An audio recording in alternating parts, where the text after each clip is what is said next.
Welcome again to Cottage Talk. I am Russ Goldman. Joining me right now is Kevin Markey from Leeds United Mad.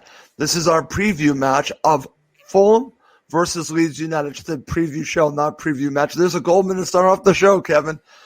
I look forward to talking to Kevin during the show, but before we do anything else, Kevin, happy birthday. It's Kevin's birthday. He's joining me on his birthday to preview this match. Thank you so much for coming on, Kevin. Guilty as charged, Rush. Yeah, it's my birthday today, so can't do anything about that. But here we go. Yeah.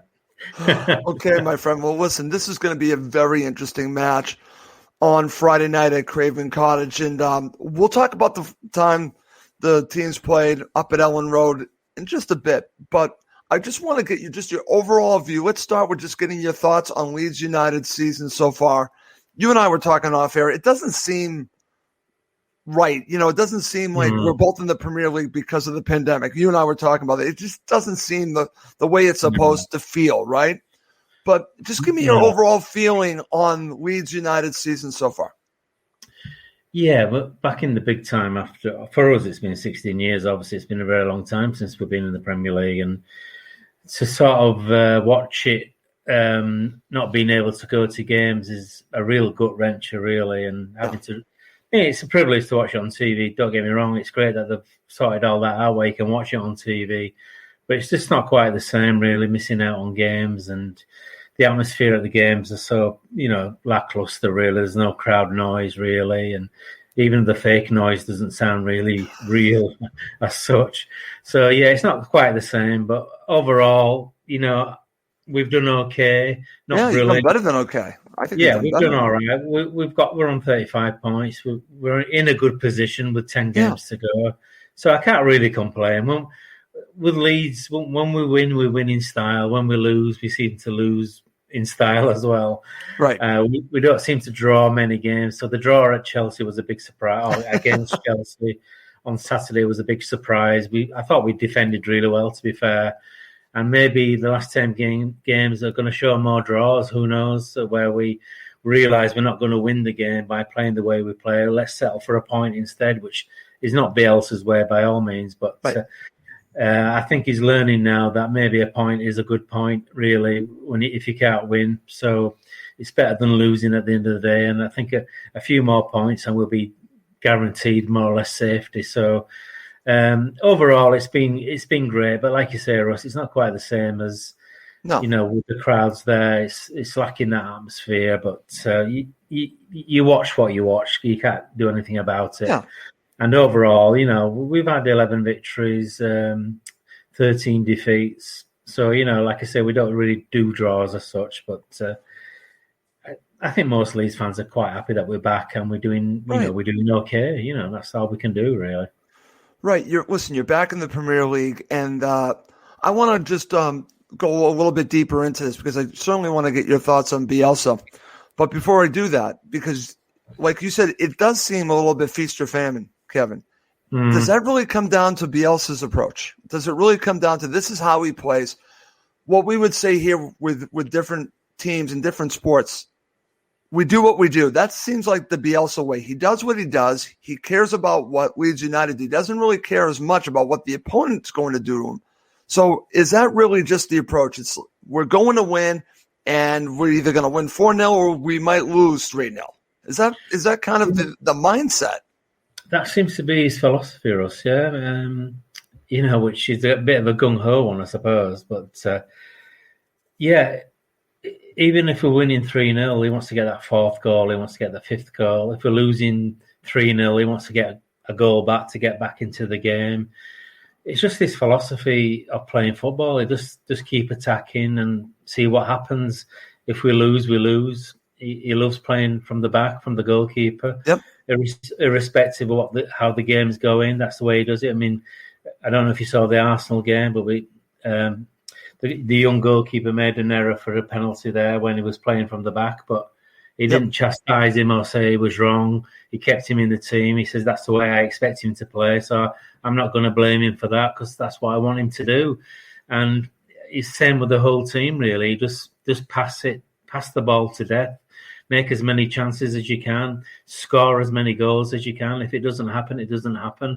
We'll just go on to the next game and try again. It's just the way Bielsa, plays football. We love the guy. We think he's great. He's been fantastic for us. He's got us back into the Premier League after 16 years. We're not complaining at all about the way he plays, really. We're just enjoying the ride while he's there, and we're just hoping that he stays longer than what he has at any other club. He stayed at Leeds now longer than all the clubs he's been with. He's over 115 games or so he's been with us now, which is more than any other side. So that augurs well for the future. So hopefully, he'll stay for next season as well. There's no guarantees with Bielsa. We all know that he could leave at a drop of a hat because that's where he is. But I think he genuinely loves the club. He genuinely loves the fans, the area. He's got no reason to want to leave. So it's a gung ho approach that we've got used to. We might win 4-0, we might lose 4-0, but at the end of the day, like the match of the day guys say, they're we're entertaining. You're entertaining. That's the word I was just looking for. You're entertaining. Which is something that you wouldn't associate with Leeds all those years back. But at this moment in time, lovers or loathers, we are entertaining. And you are. There's no question about that. It's always a game worth watching, even if it's a 0-0. There's plenty of chances made and plenty of chances missed. Like the Chelsea game at the weekend, everybody was expecting a goal fest. But Chelsea haven't been scoring that many goals recently, and we haven't been scoring any either. So maybe 0-0 wasn't a big surprise, but we defended quite well in that game.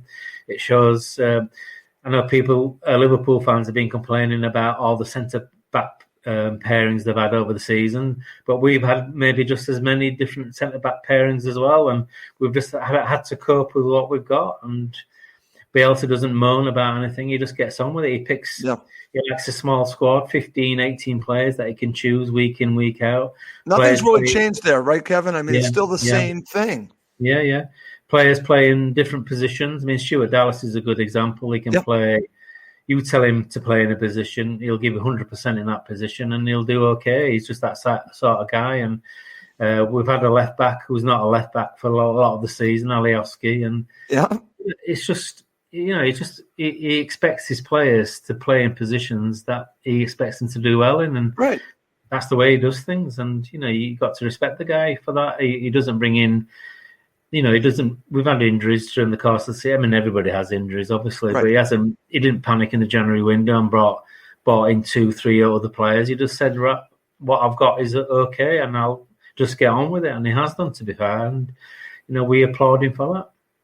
Okay. Well, that's going to lead me to ask you about key players as we look ahead to this upcoming match. And here's an interesting player that I really want your thoughts on because I want to focus a little bit on this. Definitely up front, you bring in this striker. He's not hitting on all cylinders. I read about this in an article this week. But I want to focus more on Patrick Bamford, who's apparently going to play. He picked up a knock in the last match. I expect him to play, and I think all signs are that he will play. Let's talk about his journey with Leeds United. It's fascinating because he's really just getting the job done. You're talking about players that are just playing a role. Well, Bamford's role is to score goals, and he's certainly doing that. He's proved that he can do it at this level, Kevin. Has it surprised you? It has, in a way, to be fair, because he was a competent championship player. He scored 16 goals or so last season.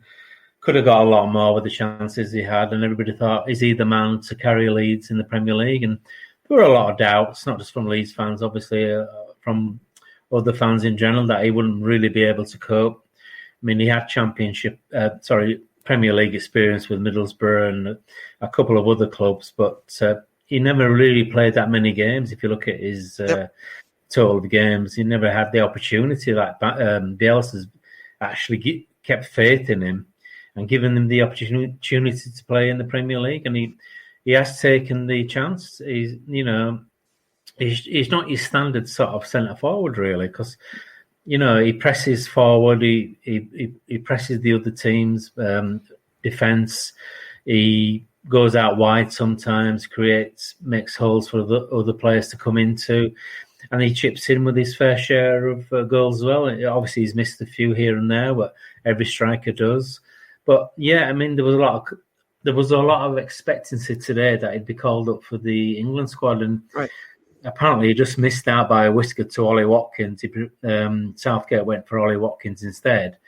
And his reasoning being that he does the press a lot better than Bamford, which seems a bit of a poor excuse, really, because Bamford's really good at doing that. But in a way, we're disappointed he hasn't got his chance of a first England cap, but in a way we're glad as well, because that means he's not playing extra games. And I was going to say, for you, he might get injured towards the run-in as well. So exactly, for Leeds.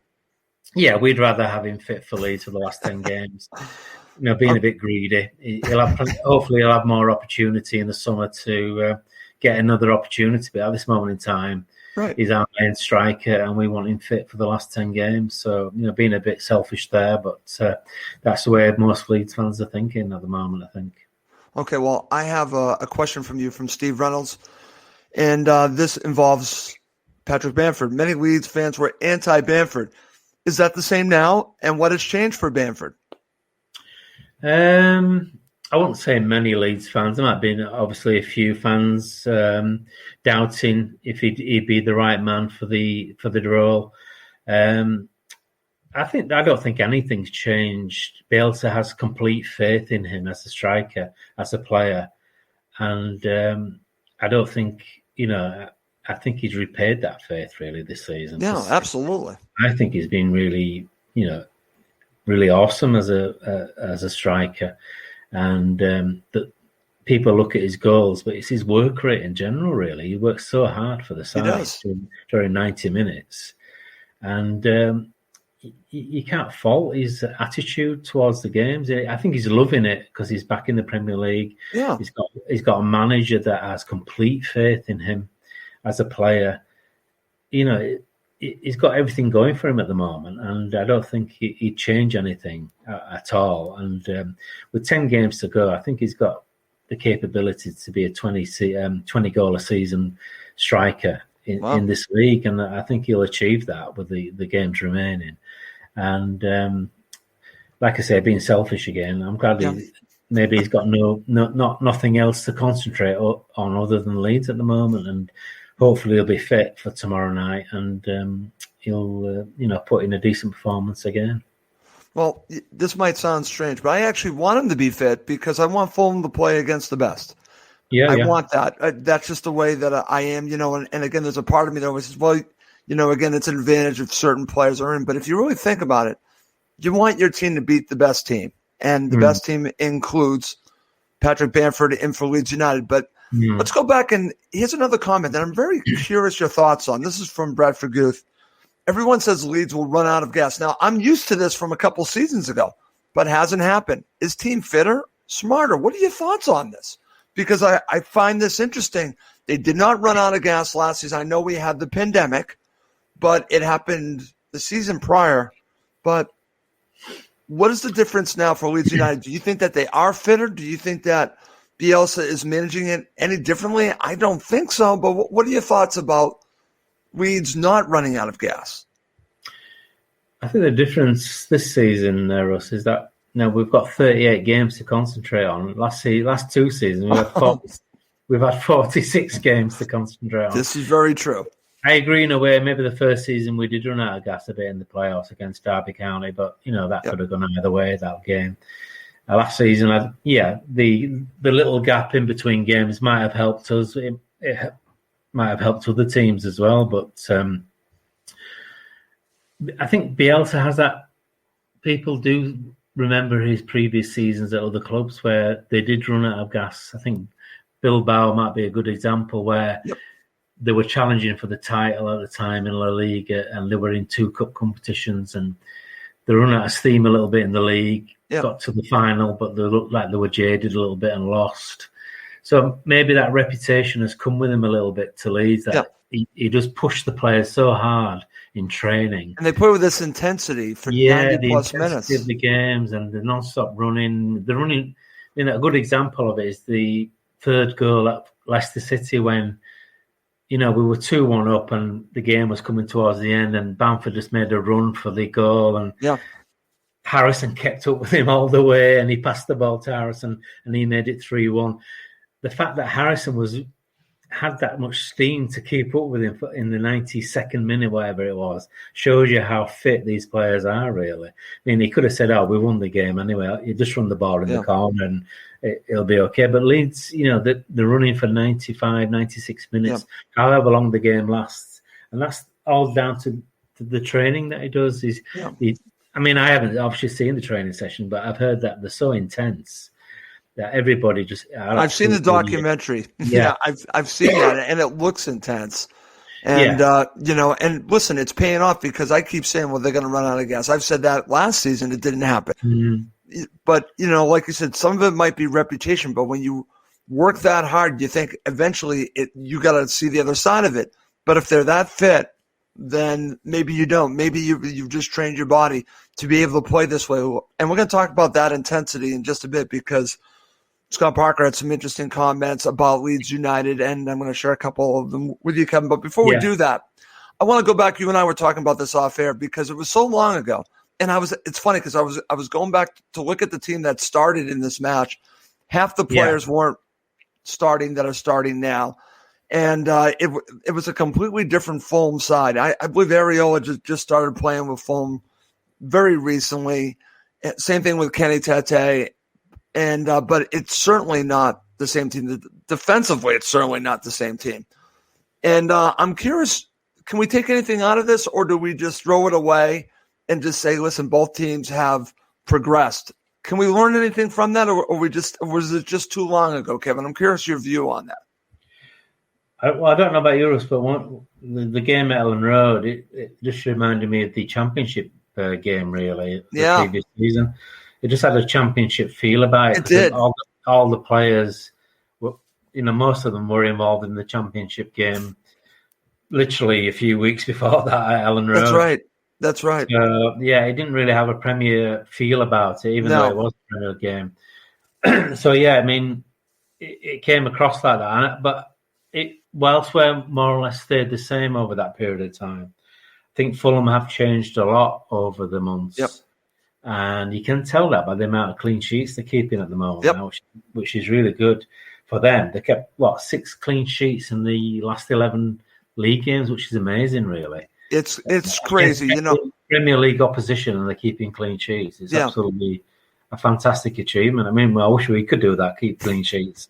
But I don't think, I know Melior's kept... I wish we scored more goals, Kevin. So it's kind of like a little bit of each because, again, Fulham are lacking the goals. It's yin and yang, And you guys are scoring the goals, but you're giving up the goals. So you guys are it's you kind of want what you don't already have, and you want your side to be better defensively, but and I want my side to score more goals. It's it's crazy. But listen, this is going to be an interesting match, and I look forward to it. But before I share some comments from Scott Park, I just want to get your overall view on Fulham.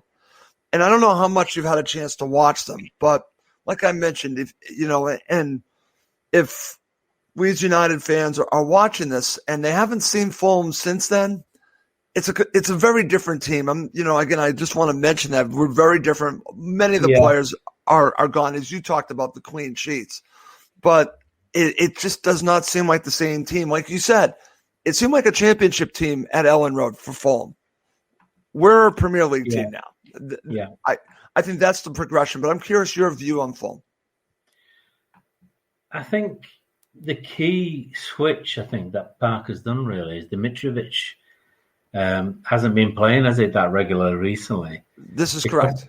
I think because he doesn't want the long balls just being thrown into the area anymore. He wants to play the ball into positions. Yep. And I think that's the key change to how they play with pace. Yeah, they've improved doing that over the last sort of few weeks. And now they've got into a great position now where they've got a great opportunity of getting out of the bottom 3 if they get some good results now in the last remainder of the season. And teams above them are obviously getting a little bit worried now that obviously they could be dragged into the bottom 3. But I think the key situation for me, the key change, has been Mitrovic not featuring as much as he did over the last maybe a couple of seasons. mean, Lookman has looked outstanding in a lot of the games as well. He looks a real good signing, and for me, he does drive the team forward a lot. Like you said, maybe they are lacking goals, but if they can keep a clean sheet, they've always got a chance of winning or picking up a point. And that's what I've always said, Kevin. Yeah. If you have that defensive foundation, hopefully the goals will come. They still really haven't come, but the potential is there. So I'm glad that you had mentioned that. Okay, coming up next, I'm going to share some comments, some quotes from Scott Parker, get Kevin's thoughts on that, and we will finish up by breaking down this match and predicting it. Okay, Kevin, I'm going to share a couple of quotes from Scott Parker. This comes from the presser. It actually came over the Fulham Twitter account, so they're directly from the Fulham Twitter account. So I'm going to break it up into two parts. Here are some of Parker's thoughts on Leeds United. So I'm going to share this. And I also want to say that there's more to it. He also talks about the intensity in another quote in regards to Leeds United. I'm paraphrasing, but it's going to be a challenge to keep up with that intensity. But here's the first part that I want to share with you. This is from Scott Parker. Quote, Leeds are a unique side in the way they play. They commit a lot of bodies. That can cause stress, but there's a flip side where you can get to them through counters. Unquote. Okay. I want to get your thoughts on this. And again, like I mentioned, Parker also talks about really having to deal with that intensity. What are your thoughts about, I guess you could say, the two sides? I think this talks about the two sides of Leeds United, that they're going to commit a lot. They're going to attack, but it does leave them open. Yeah, I mean, you can say that about Leeds over the last 3 seasons, Russ, but we commit so much forward that if a pass goes astray or somebody makes a good tackle and they can move forward so quickly that we could be out of position and get caught out. I mean, that's happened on plenty of occasions over the last 3 seasons. Whether that's a weakness or not, maybe it is, but we commit so many players going forward. Yeah, we can be easily caught on the counter. I mean, Chelsea, Chelsea did that a few times on Saturday, but thankfully we've got this guy called Calvin Phillips who is like a rock at the back, and he doesn't stray too far forward, thankfully. So he's always there to mop up passes or play. He might put in a great tackle to sort of counter that as well. Right. So, yeah, but I agree with Parker. That is we are unique in the way we play. We do very unique commit, but yeah, there's always an opportunity. If you've got the right players that can break us down, then you've got an opportunity to score. So it's okay saying that. It's actually doing it on the park, isn't it, really? If he can achieve that, then fair play to him as well. If he can counter and score a goal, then yeah, he's done his job basically. So that is something for him. What he's saying is true. That does happen, but it's putting it into practice over that 90 minutes, really. And exactly. It's one thing to say, but they have to execute it. Yeah, exactly. And and that to me will be the rub of the match. Can Fulham take advantage of those counter opportunities that they will get? If they can, they have a really good chance of winning. If they don't, it could go the other way. So that to me is going to be the really interesting part of this. Well, how can Fulham counter all of the pressure that Leeds are going to put Fulham under? Okay. Now this talks a little bit more about Fulham. This is also from Scott Parker. Again, I got this right from the official Fulham Football Club Twitter account from the presser. Quote, "We're a different animal this time. We've moved on since September. We need to do our job and get a result. We can't take our eye off Friday." Unquote. Okay. Now, he's been trying to really just concentrate on Fulham and not really the opponent. But this also tells me that he understands the importance of this match, Kevin. So what are your thoughts about what Parker said here? Yeah, we sort of more or less agreed on that a little while ago, Russ. We moved on. Both teams have moved on a little bit since September from that championship sort of atmosphere in the game. We've played more Premier League teams now that we haven't played in a little while, and I think we have moved on a little bit. I mean, Fulham definitely have with their change of players in the team. Yep. We've more or less kept the same side, to be fair, over the course of the season. We've just had problems with the centre-backs because obviously when one centre-back gets injured, another one comes in. Yep. And we've had different pairings over the course of the season, but I can see what he's saying in his position. They've been in the bottom three now for a little while, but yep. they've had opportunities to get out of the bottom three, and when push comes to shove, they've just sort of missed out on that. But maybe he's seeing tomorrow's game as an ideal opportunity now to actually put that into practice and, put themselves into a good position with a few games to go. So I can see what he's saying. Yep. He's got to G up the team and get them motivated for this game because it is an important game. It is. For both teams, really. We've got to consolidate our position in mid-table as well and not get dragged into anything. Sure. So I agree with him. Yeah, it's an important game. We can't take our eyes off it. Okay. For sure. It's a very important game. And I, for one, can't really predict how it's going to go at the moment. But, you can't disagree with what he's saying. He's saying the right things for the players. And like I said before, he's got to put things into practice on the pitch now. And that's the key thing to do.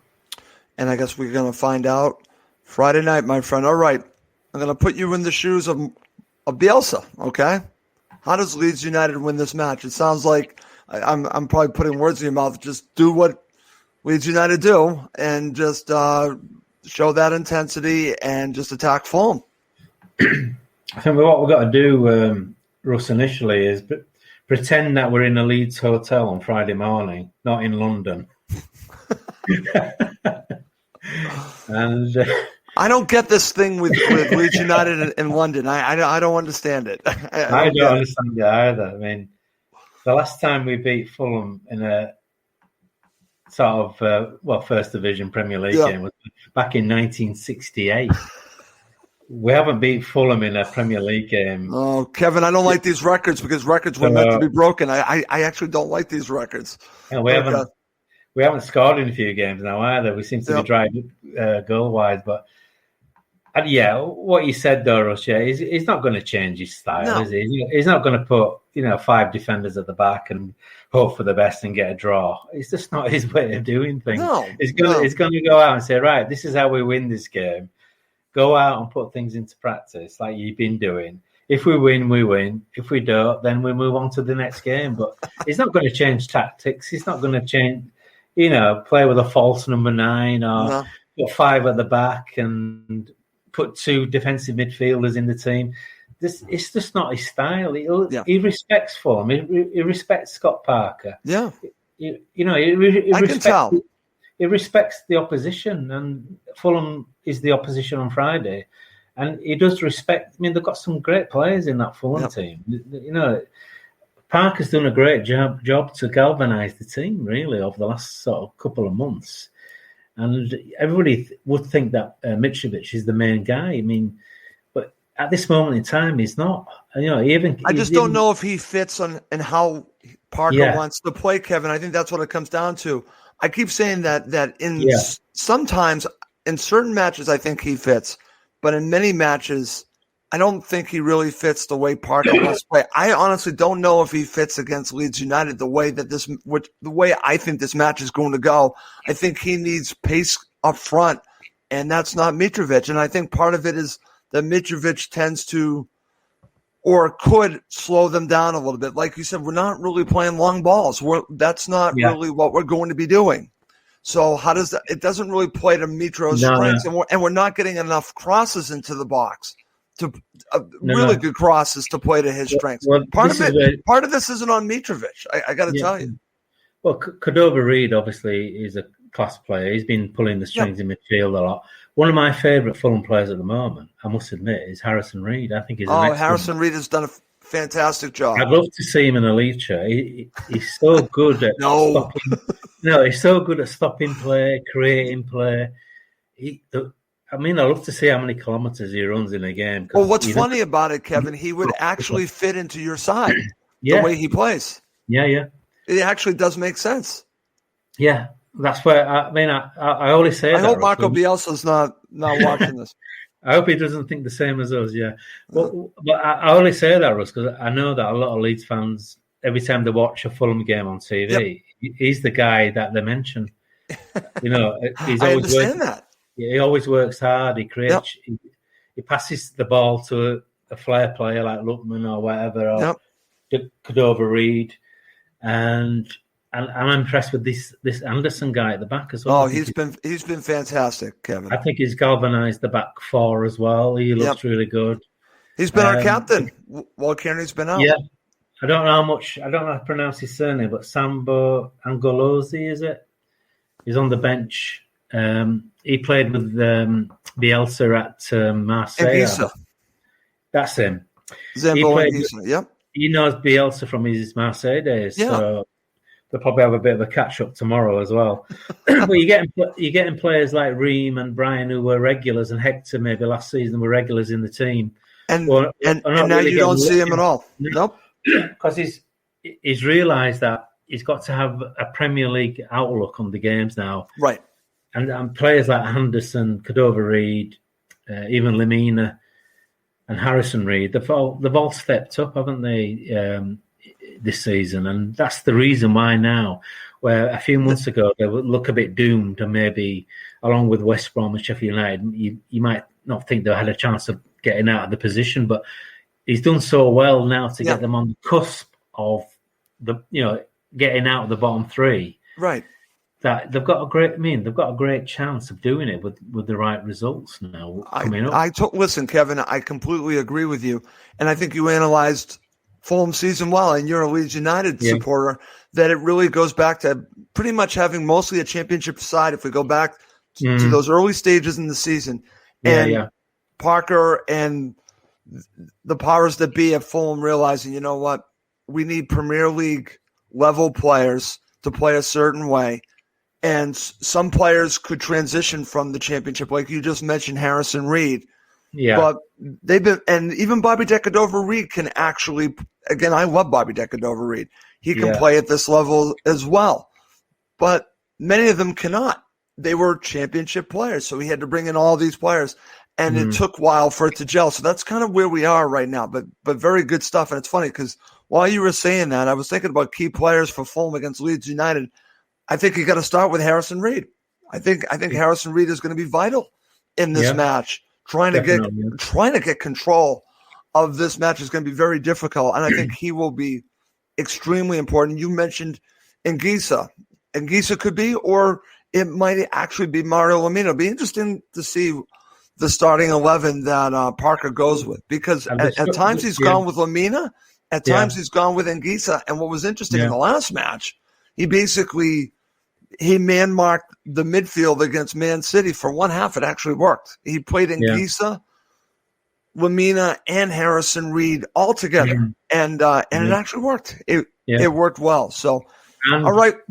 We haven't mentioned him at the moment, but obviously Loftus-Cheek as well. He's a good midfield player. He's a good midfield player, but I will tell you this, and that he is the most polarizing player at Football Club right now. I'm just telling you, because and I think part of it has to do with the fact that we're expecting the Ruben Loftus-Cheek from Crystal Palace a couple seasons ago. He got injured, and I think it's taken time, and also to work himself into the system with Parker, and he's not scoring the goals. But at times you could see the quality, Kevin. But I think the fact that he's not scoring the goals. And that we're not seeing it on a consistent basis. That's why he splits the supporters. It really does. I mean, you ask a Fulham supporter about Ruben Loftus-Cheek, you're probably going to have a 50-minute conversation about him, and I kid you not. So and outside of Fulham, the media don't get it. The media think that he's this, but if you watch him each and every week, you kind of would understand why the fans are split on him. Anyways, let's get into it, my friend. Let's get to your starting 11 and formation. I don't think there's going to be many changes really from the Chelsea game, to be honest, Russ. If Bamford's fit, obviously, there's no decisions to make really. We're going to remain with the same team, I reckon. And I know Rodrigo came on as an early sub there for Bamford after about 30 minutes because he had a bit of a dead leg. Yep. But it's debatable if Rodrigo's going to be fit for tomorrow anyway. So we're hoping it's going to be the same 11 that started on Saturday against Chelsea with Llorente at the back. Yep. With Phillips obviously playing central defensive midfield again. Obviously Meslier in goal. Ayling, who was touted for an England call today as well, but missed out on it. Would have been amazing if Luke Ayling had been called up. He's been one of our best players against this season. But I think he'll start with more or less the same team. Alioski on the left as well. Dallas will be in midfield with Phillips and Harrison. And obviously our main man again this season now is one of the fans' favourites, Rafinha. Yep. I think he'll be, obviously, he picks himself these days. He's so good. And obviously Bamford up top as well. There's not going to be many changes really from the last game. I'll be very surprised if anything changes too much. Yep. And Ben, this is just, again, we started the show talking about this. It looks like Bamford is going to play tomorrow based on what Kevin and I are hearing. So I think Bielsa's getting quite canny with his press conferences as well. Remember, you probably remember us when he was in the Championship. He used to name the team. He used to name the team on a Thursday. Give everybody the team. Well, Parker's getting like that too. Parker, Parker, I wouldn't truly believe exactly what he says at these press conferences because I think he does it on purpose. I think I do. I think he is trying to get a little bit of a competitive advantage. I think a lot of these managers are playing head games with the other manager. I truly believe that they're doing that. I mentioned that because he said last week that I didn't mention him in the team formation, but he will play again with Llorente at the back. He's Pascal Struijk. He's deciding whether he wants to play for Belgium or the Netherlands at the moment. He's such a top prospect. He's only 21, but he will be a top centre back in years to come, I believe. Last week he says he's got no chance of playing against Chelsea. He'll probably play for the under-23s next week to get his fitness back. And lo and behold, on the Saturday, he gets named in the team. So Bielsa's playing little games again, but obviously this time he's saying players won't play, and then they turn up on the team sheet. So, Struijk and Llorente look quite solid against Chelsea. I mean, Llorente is a Spanish international at the end of the day, and he's probably played three games in a row now, and I think his fitness looks good after a ropey start with us where he was out injured for a lot of the time. But I think they look a solid centre-back partnership, and like I said before, I think it's going to be more or less the same team that started against Chelsea on Saturday. No big changes. Okay. I'm going to give you my thoughts on Fulham, and listen, I think Fulham are going to do exactly what Scott Parker is kind of telling us what he's going to do. I think this is going to be a match where they're just going to try to beat Leeds United on the counter. They're going to pick their spots. I think they're going to try to make it difficult on Leeds United, but when they get their opportunities, I think they're going to break. And I think that is what they're going to try to do. And I'm going to base my starting 11 on pace because I think that's going to be very important on this. Well, and I'll also say a little bit of balance too. So I'm going to go for Areola as the goalkeeper. I'm certainly not changing there. I'm going to put Kenny Tete as your right back. Left back was interesting because I was going back and forth on this. I'm going to say Ola Aina because he gives you stability. He's not as forward-thinking as Anthony Robinson. He could go Anthony Robinson, but I'm going to go Aina. Then the center back pairing has been great, Kevin. It really has been fantastic with Joachim Anderson and Tosin Adarabioyo. This is where it gets interesting, talking about central midfield. I'm going to go with kind of a 4-2-3-1. I'm going to say it's going to be Harrison Reed, and I'm going to go Mario Lemina instead of Anguissa. I think this is a Mario Lemina match. I could be wrong. And then I'm going to say I'll say that Ruben Loftus-Cheek will play that number 10 role. I'm going to say one side is going to be Ivan Cavallero, and talk about a player that that fans are split on Ivan Cavill. Well, and again, I understand that. I would say more fans think that he's a championship player, and I kind of understand that because he's not a finisher, but he has a role in the way Parker wants to play, and I think this is his role. And I'm going to have Adam Lookman on one side, and I'm going to have Maj up front. So that's what I'm going to go with. And I'm not going to go with Mitrovic. So I'm going to go with basically a 4-2-3-1. That could morph, but that's what I'm going to. Okay, my friend. Okay. Let's finish up. And before I get your predictions, and if you're watching live, feel free to share your predictions of this match. Kevin, I told you this off air. I listened to the Phil Hay podcast this morning because I wanted his thoughts. Phil works for The Athletic and covers Leeds United for The Athletic.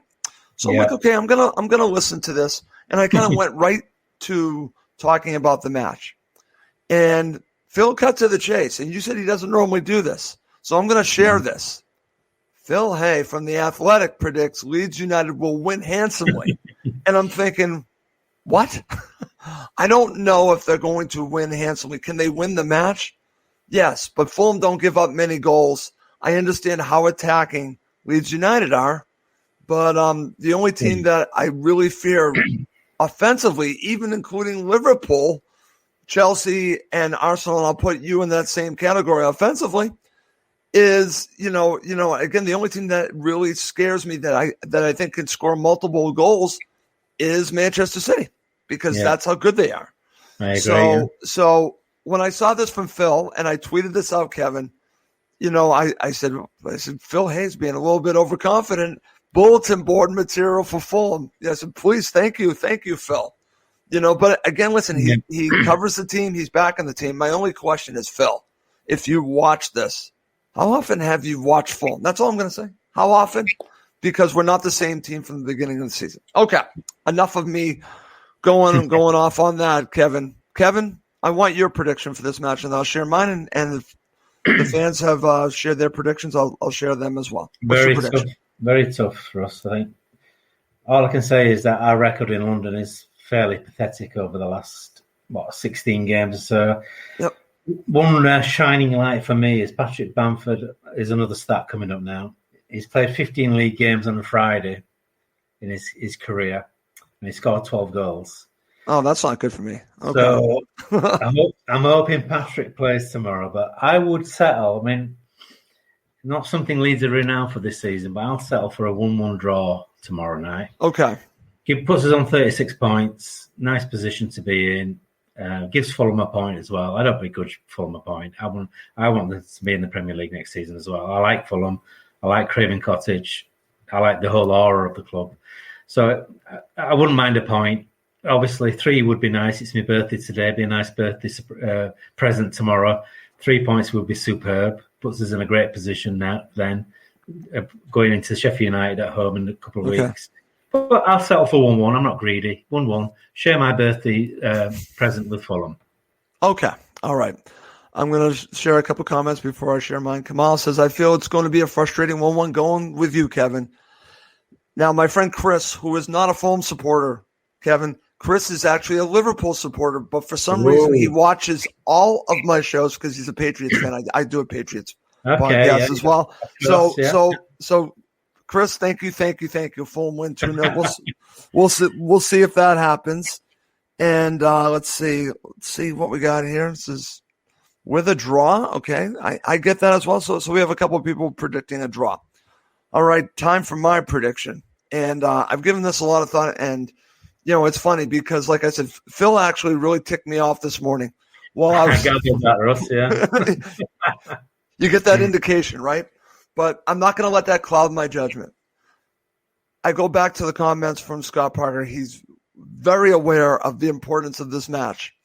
And I think the players are. He always talks about concentrating on Fulham, not concentrating on the opponent. But he does play against the opponent. I think he will have this team prepared to play against Bielsa. I think he's going to have a very good game plan. Kevin, I think Fulham are going to win this. I'm going to go 2-1 to Fulham. So I'm going for 2-1. But you know what? It could be this 1-1 draw you're predicting very easily. Could be a Leeds United victory. But what I what would shock me? Two things would shock me, prediction-wise. You winning 4-0 or you losing 4-0. I can't see that. I can't see a typical Leeds United scoreline here. I think this is going to be a little bit different, and I think Fulham are going to play a role in that, Kevin. Fulham cannot score a lot of goals, and I think they'll be limited in their opportunities, but I think they're going to do a very good job of limiting Leeds United from scoring opportunities as well, because we are very sound defensively with all these clean sheets. The proof is in the pudding. I don't see a drubbing either way. I'm going for a 2-1 Fulham victory. Okay. All right. Good stuff. Kevin, listen, I've enjoyed this. I told you we'd do this for about a half hour. We went 50 minutes. So, I've enjoyed our conversation. Always enjoy having you on, Kevin. Can you please tell everyone how that they can follow you on Twitter and reach you? Yeah, sure. Twitter handle is at Leeds United _mad. Yep. Website, www. And Kevin's not mad, by the way. I'm not mad now. Angry sometimes, but not mad. But it's always a pleasure to speak to you, Russ. It's one of my enjoyable chats of the season, chatting to you.